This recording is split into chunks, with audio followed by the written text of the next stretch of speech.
Mä uskallan kuitenkin jatkaa, mä koen.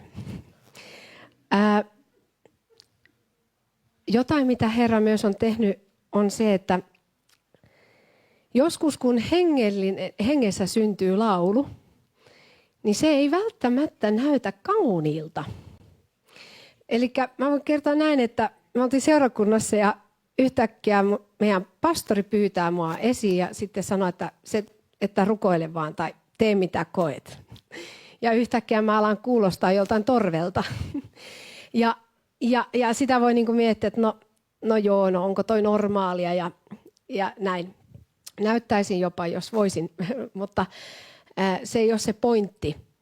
Mutta haluan tässä niin kuin myös haastaa meitä siihen, että ei olla liian nopeita niin kuin tuomitsemaan.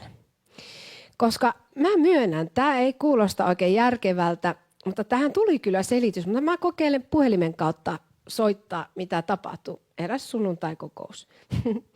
Tämä on vain esimerkkinä. Tältä se kuulosti.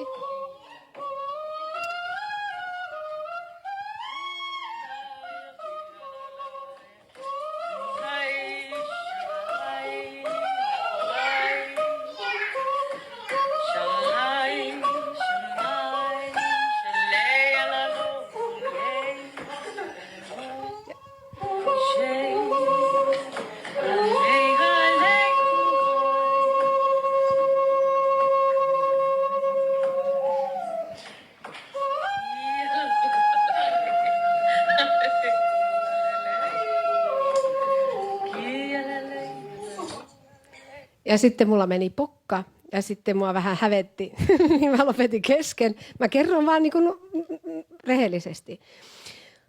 Mutta sitten voi ajatella, että no mikä toi oli, mutta siinä tuli profetaalinen sana, että oli ikään kuin, että kutsuttiin niin kuin sinne laituimelle. Ja sitten kun mä lauloin niin mä kokoosin, niin kuin, että hei nyt kaikki tänne, tulkaa syömään, että Jumalalla on valmistanut meille jotain. Ja saatiin tulla vapauteen niin kuin sinne laituimelle, olla vapaasti, että siellä tilaa hengittää ja iloita Herrassa.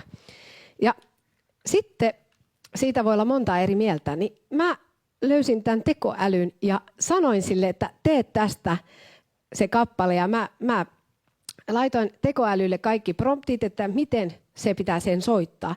Niin tämä oli se, vähän sen niin kuin paljastaa, mitä mä kuulin. Katsotaan, toimiiko. Hetki. Sama.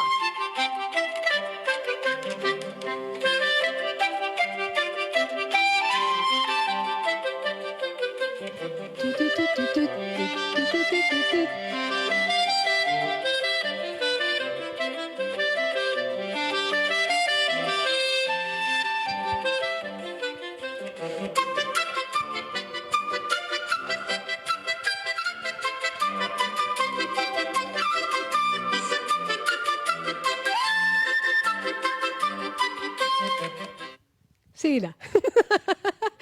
niin, jos olisitte kuullut tämän ensimmäisenä kertana, mitä te olisitte ajatellut?